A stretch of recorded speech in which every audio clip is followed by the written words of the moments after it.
मम ज्ञानतिमिरान्धस्य ज्ञानाञ्जनशलाकया चक्षुर्तेन तस्मै श्रीगुरवे श्रीचैतन्यमनोभीष्टं स्थापितं येन भूतले स्वयं रूपा तथा मह्यं ददाति ईश्वरं वन्देऽहं श्रीगुरो श्रीयुतपदकं श्रीगुरुन् वैष्णवांश श्रीरूपं साग्रजातं सर्वनरघुनाथां तं साद्वैतं सावधूतं परिजनसहितं कृष्णचैतन्यदेवं श्रीराधा कृष्णपादा सगणपतिता श्रीकृष्ण हे कृष्ण करुणा सिंधु दीनबंधु जगत्पते गोपेश गोपिकान्त राधाकान्त तप्त कांचन गौरांगी राधे वृंदावनेश्वरी वृषभानुसुते देवी प्रणमामि हरि वाञ्छा कल्पतरुभ्यश्च कृपा सिन्धुभ्येव च पतितानां पावनेभ्यो वैष्णवेभ्यो जय श्री कृष्ण चैतन्य प्रभु नित्यानंद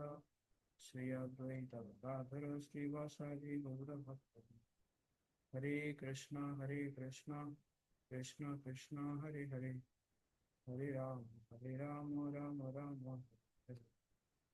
नमो ओम विष्णुपदाय कृष्ण पृष्ठाय भूतले श्रीमते भक्तिवेदांत स्वामिनिति नमस्ते सरस्वती देवे गौरवाणी प्रचारिणे निर्विशेष पाश्चात्य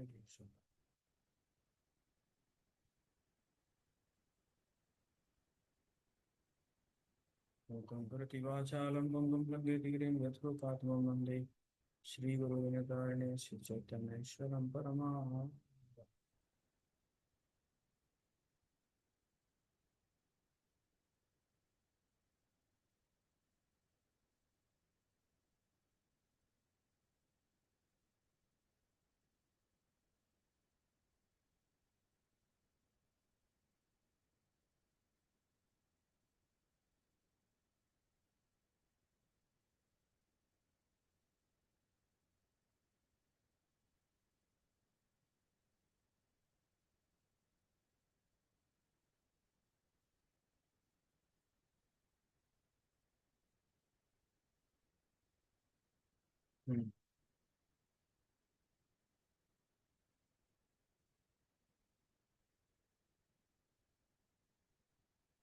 हरे कृष्णा।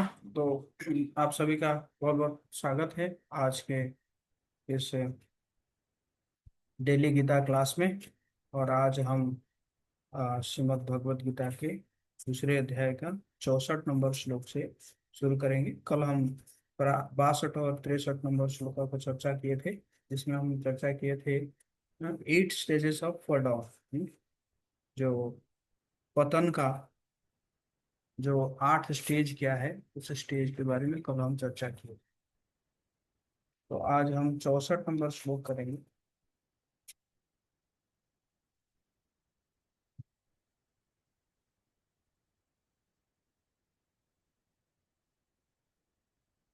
हाँ, तो 64 नंबर में कि 64 से 72 ये जो रहेगा स्थित प्रज्ञ की इंद्रियों के साथ संलग्नता, इसके बारे में अब चर्चा होगा। एक्चुअली अब तक कृष्ण ने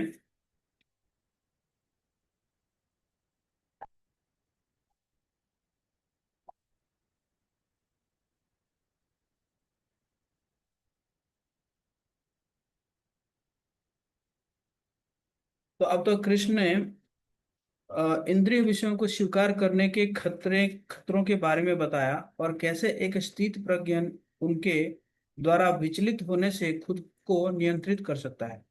और वो कहते हैं कि इंद्रिय विषयों को स्वीकार करने में दोष तो नहीं है, अगर इसे मन में अनुचित आसक्ति के बिना नियंत्रित इंद्रियों के साथ स्वीकार किया जाना चाहिए। बोला इंद्रिय विषयों को स्वीकार कर सकते हैं, लेकिन कैसे कर सकते हैं कि आसक्ति के बिना और नियंत्रित इंद्रियों के साथ आप स्वीकार कर सकते हैं।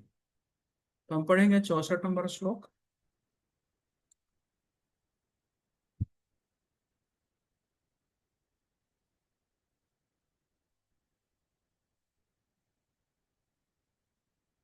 तो श्लोक का इस प्रकार है। राग द्वेष विमुक्तेस्तु विषयानिन्द्रियश्चरन् आत्मवैश्वर्यविधेयात्मा प्रसादम अधिगच्छति।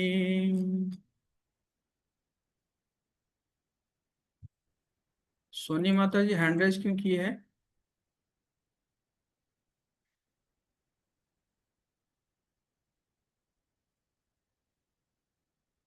किंतु समस्त राग तथा द्वेष से मुक्त एवं अपनी इंद्रियों को संयम द्वारा वश में करने में समर्थ व्यक्ति भगवान की पूर्ण कृपा प्राप्त कर सकता है। तो भगवान की पूर्ण कृपा प्राप्त कर सकता है कैसे? राग और द्वेष, है है ना, इसको इंग्लिश में बोलते हैं अटैचमेंट एंड एवर्जन, से मुक्त अपनी इंद्रियों को संयम द्वारा वश में करने से समर्थ व्यक्ति भगवान की पूर्ण कृपा प्राप्त कर सकता है। तो श्रील प्रभुपाद जी कह रहे हैं यह पहले ही बताया जा चुका है कि कृत्रिम विधि से इंद्रियों पर बाह्य रूप से नियंत्रित किया जा सकता है, किंतु जब तक इंद्रियां भगवान की दिव्य सेवा में नहीं लगाई जाती तब तक नीचे गिरने की संभावना बनी रहती है। ये तो हम चर्चा किए हैं। यद्यपि पूर्णतः कृष्ण भावनावान व्यक्ति ऊपर से विषय स्तर पर क्यों ना देखे, किंतु कृष्ण भावनामृत होने से वो विषय कर्मों में आसक्त नहीं होता। उसका एकमात्र उद्देश्य तो कृष्ण को प्रसन्न करना रहता है, अन्य कुछ नहीं, अतः वो समस्त आसक्ति तथा विरक्ति से मुक्त होता है। तो राग और द्वेष क्या हो गया? आसक्ति और विरक्ति है। कृष्ण की इच्छा होने पर भक्त सामान्यतः अवांछित कार्य भी कर सकता है, किंतु यदि कृष्ण की इच्छा नहीं है तो वो उस कार्य को भी नहीं करेगा जिसे वो सामान्य रूप से अपने लिए करता हो। अतः कर्म करना या न करना उसके वश में रहता है, क्योंकि वो केवल कृष्ण के निर्देश के अनुसार ही कार्य करता है। यही चेतना भगवान की अहेतु की कृपा है, जिसकी प्राप्ति भक्त को इंद्रियों में आसक्त होते हुए भी हो सकता है।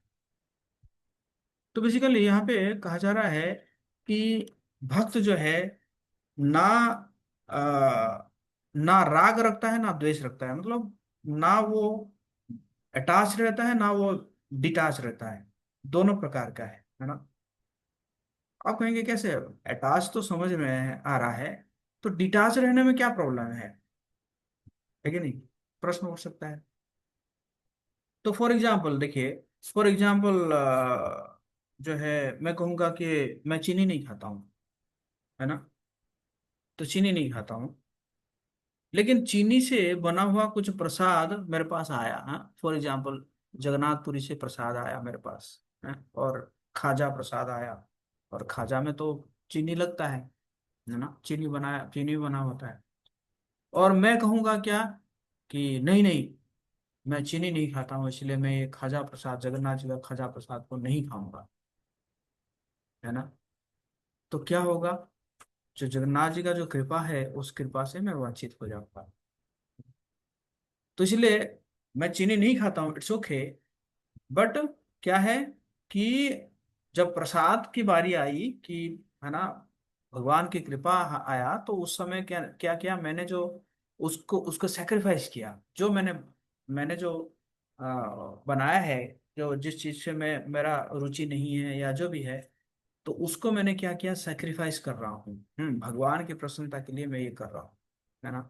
इसी प्रकार रूपा जी यहाँ पे बोल रहे हैं कुछ कुछ ऐसे चीज है, हो सकता है कि भक्तों को, मतलब भक्तों के करने के लिए नेसेसरी नहीं है, बट क्या है, भगवान की प्रसन्नता के लिए वो करता है। जैसे यहाँ पे भगवान अर्जुन के लिए कहा जा सकता है कि Arjun was not attach to fight, है ना, वो आसक्त नहीं थे फाइट करने के लिए, बट क्या है कि भगवान की इच्छा है तो करना पड़ेगा, है ना।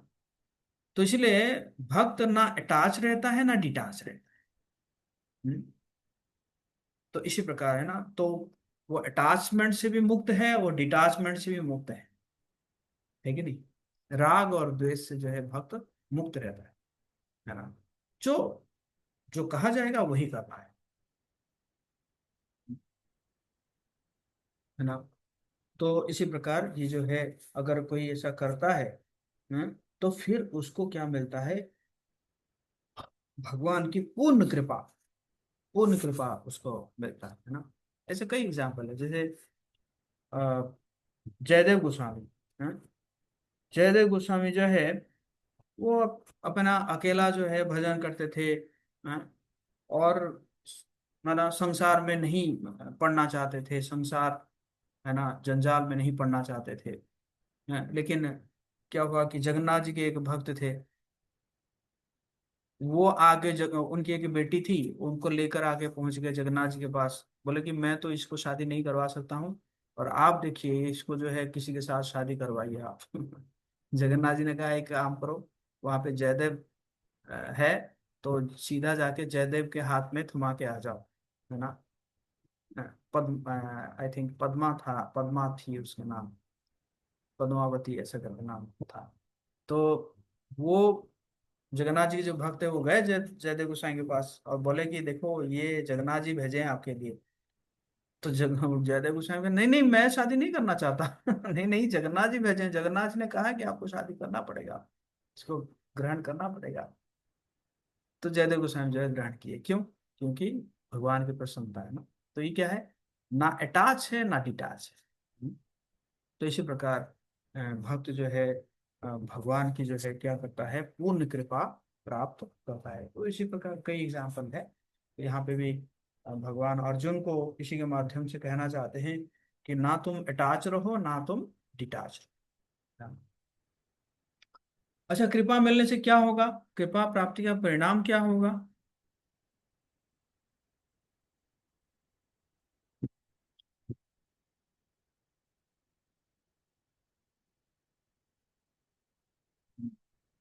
प्रसादे सर्वदुःखानां हानिरस्योपजायते, प्रसन्नचेतसो ह्याशु बुद्धिपर्यवतिष्ठते। इसी प्रकार से कृष्ण भावनामृत में तुष्ट व्यक्ति के लिए संसार के तीनों ताप नष्ट हो जाते हैं, और ऐसी तुष्ट चेतना होने पर उसकी बुद्धि शीघ्र ही स्थिर हो जाती। तो इसी प्रकार अगर व्यक्ति कोई रहेगा तो क्या होगा, उसके लिए संसार के तीन ताप जो है नष्ट हो जाता है। आप में से कोई बताना चाहेगा कि तीन ताप क्या है?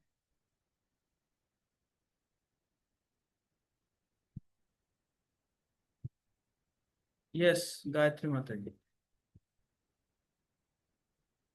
प्रभु जी, तीन ताप यानी तीन गुण जो होते हैं, रजस सत्व और तमस। नहीं, नो। आशा प्रिया माता जी। हरे कृष्णा प्रभु जी। प्रभु जी, वो आदि भौतिक आध्यात्मिक और दैविक कलेश कलेश शायद कुछ करके था। हम्म, आधि दैविक, आध्यात्मिक और आधि जी। भौतिक क्लेश। Thank you. तो आ, तो क्या है आधि भौतिक? आधि भौतिक क्लेश मतलब जो दूसरे जीवों के द्वारा हमें क्लेश मिलता है। दूसरे जीवों के द्वारा क्लेश मिलता है, जैसे अ, मच्छर काटा, है ना, या कोई दूसरा व्यक्ति जो है हमें हमें हमारा नुकसान किया, है ना। तो इसको बोलते हैं आधि भौतिक। आधि दैविक, आधि दैविक क्या है कि देवताएं हैं, देवताओं के द्वारा जो होता है, जैसे अभी शायद कहाँ पे रशिया में सुनामी हुआ है ना, भूकंप हुआ है, भूकंप आता है, बाढ़ आता है ना, सूखा आ जाता है। तो ये क्या है, देवता लोग कराते हैं, क्योंकि जब मनुष्य जो है धर्म का पालन नहीं करता है ना, तो फिर देवता लोगों के द्वारा ये ताप दिया जाता है। और आध्यात्मिक, आध्यात्मिक मतलब अपने मन से है, अपने मन से जो अ, है ना, जैसे स्ट्रेस है, टेंशन है, परेशान रहते हैं लोग, है ना, चिंता करके है, तो ये इसको बोलते हैं आध्यात्मिक क्लेश, है ना। तो ये तीन ताप से कह रहे हैं, भगवान कह रहे हैं कि इस प्रकार व्यक्ति जो है तीन ताप से, है ना, संसार के तीनों ताप नष्ट हो जाते हैं, और ऐसे तुष्ट चेतना होने पर उसकी बुद्धि शीघ्र ही स्थिर हो जाती है। और फिर बहुत सुंदर वर्ष है ये, मतलब I I usually quote in in every meeting, कि ये बहुत सुंदर श्लोक है। इसको हमें प्रचार के लिए हम यूज कर सकते हैं इस श्लोक को। नास्ति बुद्धिरयुक्तस्य न चायुक्तस्य भावना, न चाभा भयतः शांति अशांतस्य कुतः सुखम। तो मृत्युंजय प्रभु। हरे कृष्ण प्रभु जी, दंडवत प्रणाम। पढ़ो, अनुवाद करो। जो कृष्ण भावनामृत में परमेश्वर से संबंधित नहीं है, उसकी न तो बुद्धि दिव्य होती है और न ही मन अस्थिर होता है, जिसके बिना शांति की कोई संभावना नहीं है।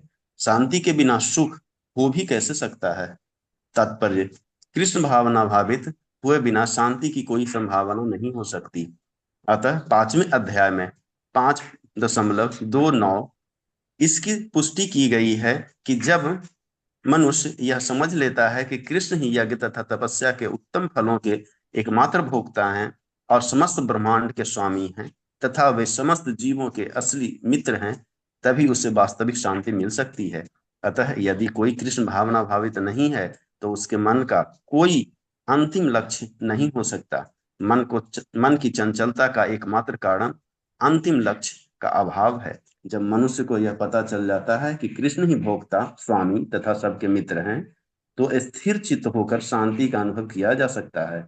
अतएव जो कृष्ण से संबंध न रखकर कार्य में लगा रहता है, वह निश्चय ही सदा दुखी और अशांत रहेगा, भले ही वह जीवन में शांति तथा आध्यात्मिक उन्नति का कितना ही दिखावा क्यों न करे।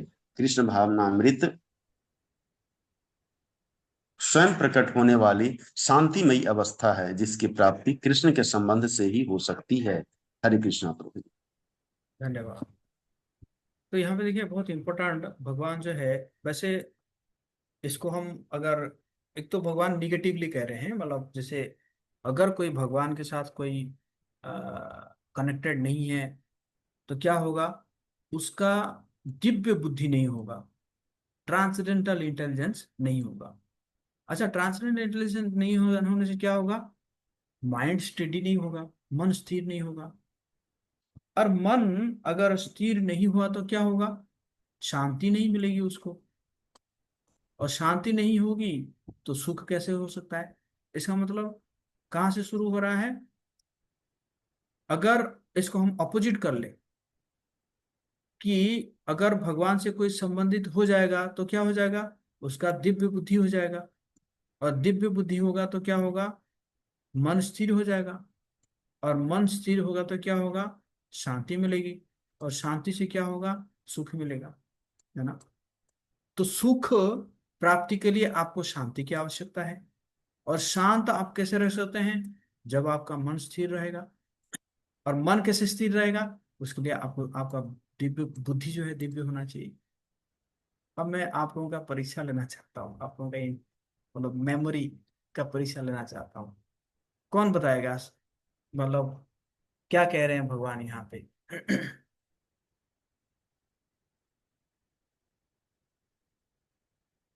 जो चार चीज मैंने बताया,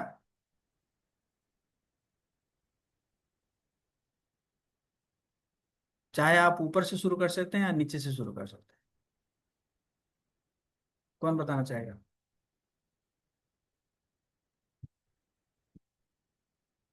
हम्म।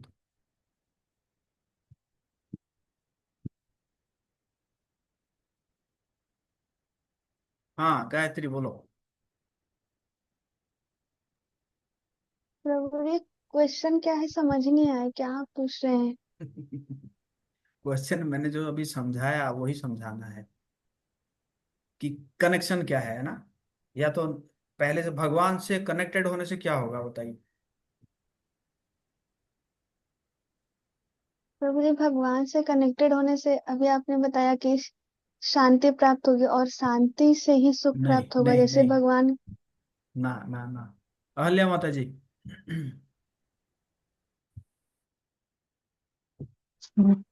ये भगवान से मतलब भगवान से संबंधित होने से बुद्धि बुद्धि दिव्य होती है। बुद्धि दिव्य होने से मन स्थिर रहता है, और मन स्थिर होने से शांति शांति मिलती है, और शांति मिलने से सुख मिलता है। हरि बोल, अहल्या देवी माता जी के लिए सब हरि बोल बोलिए। हरे कृष्ण। है ना। अच्छा, इसका उल्टा, इसका उल्टा क्या होगा। उल्टा क्या होगा, कौन बताएगा? मैं अगर नीचे से आऊं तो सुख के लिए क्या चाहिए? जल्दी हैंड रेस कीजिए।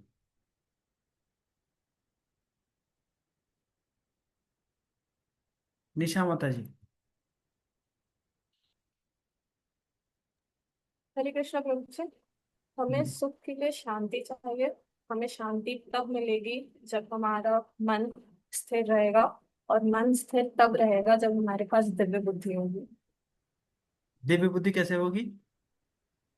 जब हम लोग भगवान से कनेक्ट करेंगे। हाँ ठीक है, थैंक यू। जस्ट एक एक्सरसाइज करा रहा था आप लोग का कि नहीं? हाँ। तो ये सेट हो गया ना कि भगवान के साथ जैसे ही हम कनेक्टेड होंगे तो हमारी क्या होगी, बुद्धि जो है वो दिव्य हो जाएगी, है? आप पूछेंगे दिव्य बुद्धि क्या है, ये दिव्य बुद्धि क्या है? दिव्य बुद्धि का मतलब है अ, जो है, मतलब दो प्रकार के इंटेलिजेंस है, एक मटेरियल इंटेलिजेंस, एक ट्रांसेंडेंटल इंटेलिजेंस, है ना? तो जो मटेरियल इंटेलिजेंस, जैसे आप मान के चलिए जो समाज में इंजीनियर है, डॉक्टर्स है, आईएएस अफसर है ना? तो ये सब मेटेरियली इंटेलिजेंट पर्सन है ना? बट क्योंकि वो लोग भगवान से कनेक्टेड नहीं है, जैसे डॉक्टर है ना? Doctor is a materially intelligent person, but क्योंकि वो भगवान से कनेक्टेड नहीं है, वो क्या करें करते हैं कि आप देखिए डॉक्टर जो है, 100% डॉक्टर जानते हैं cigarette smoking is injurious to health. जानते हैं कि नहीं जानते? जानते हैं ना? बट लगभग 70-80% डॉक्टर जो है दे आर स्मोकिंग, है कि नहीं? मतलब जानने के बावजूद भी। तो इसका मतलब क्या है? They have material intelligence but they don't have, है ना, ट्रांसेंडेंटल इंटेलिजेंस, है ना? तो इसी प्रकार है, हम देखते हैं कि आईएएस अफसर है, मटेरियल इंटेलिजेंट है, लेकिन क्या होते हैं, करप्शन करते हैं, है ना? करप्शन करते हैं। इसका मतलब they don't have transcendental intelligence, वो जानते नहीं है, वो सोचते हैं कि हम तो, भाई हमें कौन पकड़ेगा, हम तो इसी उपाय से पैसा लिए हैं, उस उपाय से पैसा लिए हैं, है ना? और हमें कौन पकड़ेगा, है ना? मतलब दे सोचते हैं, वो सोचते हैं कि हम तो चीट कर दिए, है ना? But they don't have transcendental intelligence, क्योंकि उनके दिव्य बुद्धि नहीं है, इसलिए वो नहीं जानते हैं कि प्रकृति का नियम जो है उनको कैसे, उनकी कैसे पिटाई करी, है कि नहीं? तो इस तो लेकिन जब दिव्य बुद्धि हो जाती है तो व्यक्ति जो है वो सही गलत जो है वो डिस्क्रिमिनेट कर पाता है, मैं, मुझे सही करना है या गलत करना है, मतलब गलत नहीं करना है, सही करना है करके ना। तो ये दिव्य बुद्धि, और दिव्य बुद्धि से क्या होता है, तो मन जो है स्थिर हो जाता है ना? कि मन फिर चाहेगा नहीं कि भाई मुझे ये चाहिए वो चाहिए वो चाहिए, मन चाहेगा नहीं, मन जो है स्थिर हो जाएगा। और मन स्थिर हो जाएगा तो व्यक्ति क्या होगा, शांत रहेगा, विल बी पीसफुल, है ना? और शांत रहेगा तो सुखी रहेगा, है ना? मतलब वो, उसके पास बहुत कुछ कम भी होगा, फिर भी विल बी हैप्पी, है ना? तो इसी प्रकार यहाँ पे भगवान कह रहे हैं कि भगवान के साथ हमें, जितना हमारा कनेक्शन बढ़ेगा भगवान के साथ, है ना, उतना ही हमारी जो इंटेलिजेंस है वो इंटेलिजेंस ज्यादा, मतलब ट्रांसडेंटल होता जाएगा ना, दिव्य, उसमें डिवाइन इंटेलिजेंस आएगा हमारे, है? सो तो इस प्रकार होगा, है ना? ओके।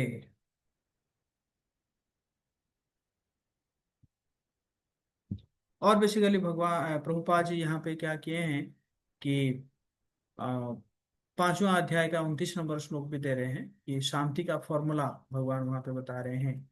भोक्तारम यज्ञतपसाम सर्वलोक महेश्वरम सुहृतम सर्वभूतानाम ज्ञात्वा माम शांति गच्छति।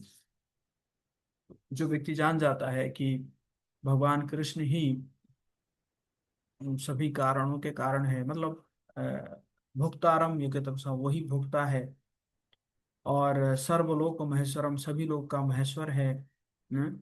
और सुहृदम सर्वभूतानाम, सभी के वो वेल विशर है, वो शांति में रहता है ना? तो ये भी जो बुद्धि है, ये भी बुद्धि कैसे होता है, जब हम भगवान के साथ, है ना, हमारा कनेक्शन जो है स्ट्रांग हो जाता है हम भगवान के साथ। ओके, एक और श्लोक भी ले सकते हैं। इंद्रियाणाम ही चरताम यन्मनो योनो विधीयते तदस्य हरति प्रज्ञाम वायुर्नाममिवाम्भसीः। जिस प्रकार पानी में तैरती नाव को प्रचंड वायु द्वारा बहा ले जाती है, उसी प्रकार विचरणशील इंद्रियों में से कोई, हाँ, कोई एक जिस पर मन निरंतर लगा रहता है, मनुष्य की बुद्धि को हर लेती है। रूपा जी कह रहे हैं, यदि समस्त इंद्रियां भगवान की सेवा में न लगी रहे और यदि इनमें से एक भी अपनी तृप्ति में लगी रहती है, तो वो भक्त को दिव्य प्रगति पथ पर से विपथ कर सकती है। जैसा कि महाराज अमरीश के जीवन में बताया गया है कि समस्त इंद्रियों को कृष्ण भाव में लगा देना चाहिए, क्योंकि मन को वश में करने की यही सही सरल विधि है ना। तो भगवान कह रहे हैं कि ठीक है, कोई कहता होगा अरे मेरा तो चार इंद्रियां जो है कंट्रोल्ड है, सिर्फ एक इंद्रिय में प्रॉब्लम कर रहा है ना, तो चलेगा ना। बट वही एक इंद्रिय जो है वो क्या कर सकता है, जो है ये मनुष्य की बुद्धि को हर लेगी, है ना। एक इंद्रिय जो है वो भी भारी पड़ सकता है। जिस कह रहे हैं कि जिस प्रकार पानी में तैरती नाव को प्रचंड वायु दूर बहा ले जाती है ना? तो इसका मतलब हमें पांचों की पांचों इंद्रियों को जो है भगवान की सेवा में लगाना पड़ेगा और उसको संयम करना पड़ेगा, है ना। उसको जो है इंद्रिय विषय से हमें बचाना पड़ेगा। ओके, सो ओके, मैं यहीं पे विराम देता हूँ। आई थिंक एक और क्लास में हो जाना चाहिए। जस्ट सेकेंड में स्लाइड में देखते हैं क्या है। कृष्णा, तो ये अभी चल रहा है चौथा प्रश्न, वो कैसे चलता है।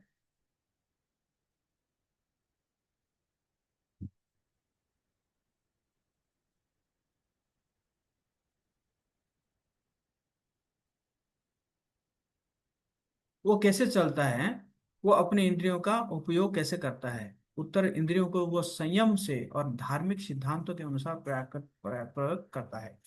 शीत प्रज्ञ व्यक्ति सभी आसक्ति और द्वंद्व से मुक्त रहता है। वो अपनी इंद्रियों को स्वतंत्रता के चार नियमों के माध्यम से नियंत्रित करता है और इस प्रकार वो प्रभु की पूर्ण कृपा प्राप्त करता है ना।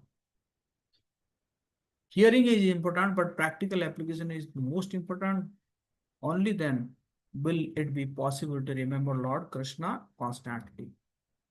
श्रवण के साथ साथ हमें क्या करना चाहिए, हमें प्रैक्टिकल एप्लीकेशन भी करना चाहिए। कृपा की प्राप्ति का परिणाम क्या होगा, जैसे बताया गया कि उसको जो है प्राप्ति जो है प्रसाद ऐसा को खाना, मतलब तीनों तापों से नष्ट हो जाएगा, है ना। और मजे की बात है, ये जो प्रसादे सर्व दुखानाम, इसको कुछ लोग जो है गलत यूज भी करते हैं। कहते हैं कि अरे प्रसाद से सभी दुख मिलता है है ना। लेकिन क्या कहा जा रहा है, प्रसादे सर्व दुखानाम हानि रेश्यो थे। इसको नहीं बोलते हैं, क्या बोलते हैं, प्रसादे सर्व दुखानाम। देखो प्रसाद से दुख ही मिलता है कि नहीं। सो और इसका हम 2.66 का पढ़े। हम्म, हम्म, हम्म।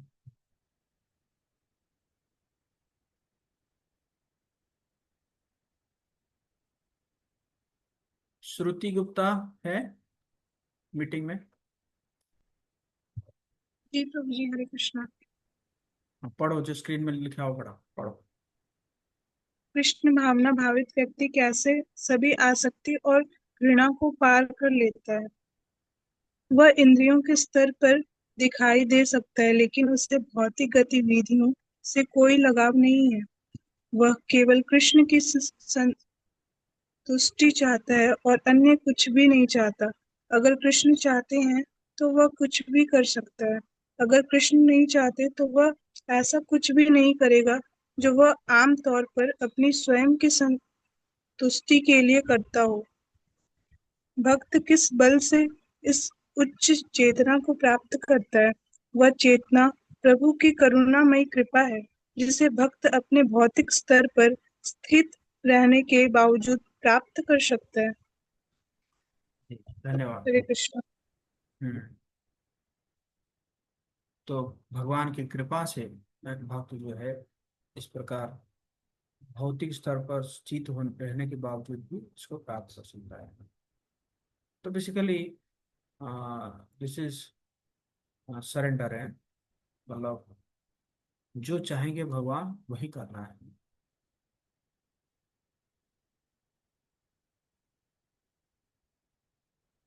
भगवान की कृपा को प्राप्त करने का परिणाम क्या है? इंद्रियों और चेतना की पूर्ण संतुष्टि, त्रिविधा दुख अब उपस्थित नहीं है, बुद्धि जल्दी ही भली भांति स्थापित हो जाती है। 265 और 266 के मध्य संबंध क्या है? कृष्ण भावना में असंतोष होने से क्या होता है? कृष्ण भावना की कमी से कोई सुख और शांति नहीं मिलती। हाँ, कृष्ण भावना से मन शांत होता है।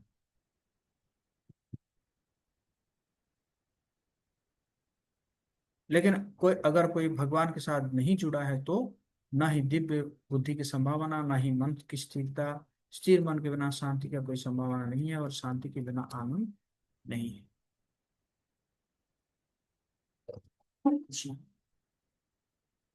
व्यावहारिक उपयोग क्या है? 2.66 और 2.65 के बीच में की विषमता कृष्ण के तर्क को मजबूत करती है। जब मन और बुद्धि कृष्ण के ध्यान से विचलित होते हैं तब आनंद का कोई सवाल नहीं हो सकता। कृष्ण के विचारों से विचलित होना और भोग वस्तुओं का चिंतन व्यक्ति को भौतिक भोग की इच्छाओं से वशीभूत कर देता है ना। इसमें जो जो एग्जाम्पल दिखाया गया है वो सौबरी मुनि का दिखाया गया है ना। सौबरी मुनि जो है वो आ, पानी के अंदर जाके तपस्या कर रहे थे। वो सोच रहे थे कि अरे बाहर क्या होगा, बाहर तो जो है कभी इंद्र मेनका को भेज देगा, ब्रह्मा को भेज देगा ना। तो इसलिए मैं पानी के अंदर जाके तपस्या करूंगा। तो पानी के अंदर जाके तपस्या कर रहे थे, और तपस्या तो कर रहे थे पानी के अंदर जाके। लेकिन क्या हुआ कि एक बार गरुड़ जी जो है आके मछली खा रहे थे, है ना। यमुना में मछली खा रहे थे, तो मछली खाते खाते उन्होंने क्या किए कि एक बड़ा मछली को खा ली। और वो जो बड़ा मछली जो है मछलियों का राजा था। तो मछलियां जो है वो आके सौरी मुनि को बोलने लगे कि देखो आप यहाँ पे है, और आज जो गरुड़ आके क्या किया कि हमारे राजा को ही खा गया। तो सौरी मुनि जो है क्या किए कि गरुड़ जी को जो है श्राप दे दिए, है ना। बोले गरुड़ तू अगर यहाँ पे आएगा तो मारा जाएगा, है ना। तो गरुड़ जी को श्राप दे दिए, और गरुड़ जी को क्योंकि श्राप दे दिए तो इसके कारण उनको अपराध लग गया, है ना। और वैष्णव अपराध करने से क्या होता है? आपका जो भोग वृत्ति जो है वो बढ़ जाता है। आप जो है भौतिक चीजों को भोग करने के लिए मन करता है ना। तो जब उन्होंने तपस्या में बैठे थे और आंखें खोले, देखे कि दो मछलियां जो है ना, मेल मछली और फीमेल मछली जो है सेक्स कर रहे हैं। और जैसे ही उन्होंने देखा तो उनके मन में भी आया भोग करने के लिए, और तुरंत उठे और जा गए। जो मथुरा के जो राजा थे, मांधाता, उनके पास गए और जाके बोले, बोले मैं तुम्हारी कन्या को विवाह करना चाहता हूँ। तो राजा देखे कि अरे ये तो मतलब पानी के अंदर थे ना, तो शरीर पूरा एकदम गल गया था पानी के अंदर रहने से। अब बड़े बड़े एकदम दाढ़ी, एकदम बाल एकदम ऐसे हुआ था, तो देखने में बड़ा भयानक लग रहे थे। राजा ने कहा किस कन्या को मैं दूंगा इनको। राजा मजबूरी में पड़ गए, मतलब अगर दूं तो कन्या जो है मुझे मतलब कोसेगी ना कि पिताजी देखिए किसको दे दिए मुझे, और नहीं दूं तो ये तो मुनि है, तपस्या करके आए हैं, हो सकता है कि मेरा राज्य ध्वंस कर देंगे। तो उन्होंने कहा कि तो आप जाइए और जाके जो है हमारे जो ये महल है, हाँ, जहाँ पे मेरी कन्याएं रहते हैं, आप उसमें से एक किसी को मतलब आप जाइए और जो आपको पसंद कर लेगी तो उसको आप विवाह कर लीजिएगा। तो पहले सौवरी मुनि जाते हैं वहां पे, और जाके जब जाते हैं तो वहां की जो कन्याएं थी, 50 कन्याएं थी, वो 50 कन्याएं जो है मतलब एक दूसरे को देखने लगे और कहे कि मतलब सब अब एक दूसरे को कहने लगे ये जो है मेरी जीजा है, मेरे जीजा है, मेरे जीजा है, मतलब कहने का मतलब है मैं तो नहीं शादी करूंगी, तुम कर लो, है ना। तो इसी प्रकार एक दूसरे को कहने लगे, और सौगरी मुनि समझ गए, और योग शक्ति तो था, तो तुरंत क्या किए कि अपना स्वरूप को जो है वो चेंज कर दिया, एकदम पूरा यंग बन के एकदम पूरा बहुत सुंदर चेहरा कर दिए योग शक्ति से। अब क्या हुआ, 50 की 50 कन्याएं जो है उनको पसंद कर लिए, और 50 की 50 कन्याओं को उनको विवाह करना। तो जो माया से बचने के लिए पानी के अंदर जाके तपस्या कर रहे थे, वो सिर्फ क्या दिखाया कि एक इंद्रिय है ना, सिर्फ आंखें हैं, आंखों से वो भटक गए, और भटक के जाके कम से कम अगर बाहर ही रहते तो ज्यादा से ज्यादा एक कन्या को विवाह करते, लेकिन है ना तपस्या का फल है इतना मिला कि 50 50 कन्याओं को विवाह करते ना। तो यही वहां पे दिखाया गया है कि एक इंद्रिय जो है वो क्या कर सकती है, बुद्धि को हर सकती है।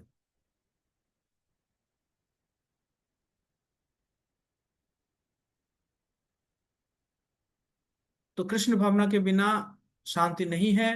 वास्तविक शांति सूत्र ये हमने बताया 5.29 में है। कृष्ण एकमात्र भोक्ता है, कृष्ण सर्वस्वामी है, कृष्ण सभी जीवात्मा के वास्तविक मित्र है। कृष्ण भावना के बिना मन के लिए अंतिम लक्ष्य नहीं हो सकता है, और अशांति अंतिम लक्ष्य की चाह के कारण है ना। अगर मन स्थिर नहीं है तो क्या होगा, जीव का कोई जो अंतिम लक्ष्य हो ही नहीं सकता, है ना। कभी कहेगा मुझे मर्सिडीज चाहिए, और मर्सिडीज मिल जाएगा तो कहेगा मुझे BMW चाहिए, है ना। और अशांति इसी कारण कारण है। कृष्ण भावना एक आत्म प्रकट शांतिपूर्ण स्थिति है, जिसे केवल कृष्ण के साथ ही प्राप्त किया जा सकता है।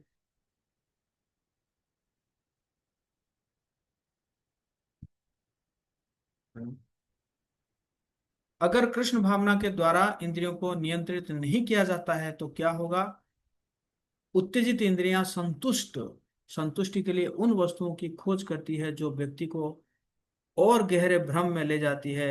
उदाहरण जैसे जिस प्रकार एक तेज हवा पानी पर एक नाव को दूर फेंकती है, उसी प्रकार केवल एक अनियंत्रित इंद्रिय जिस पर मन केंद्रित हो जाता है वो व्यक्ति की बुद्धि को दूर ले जा सकती है।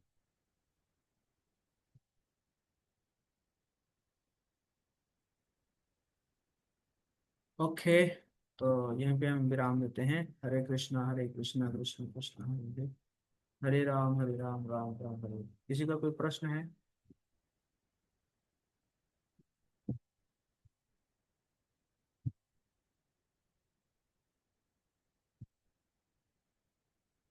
ओके, जगत कृष्ण प्रभुपाद की जय। अब मिलेंगे कल फिर।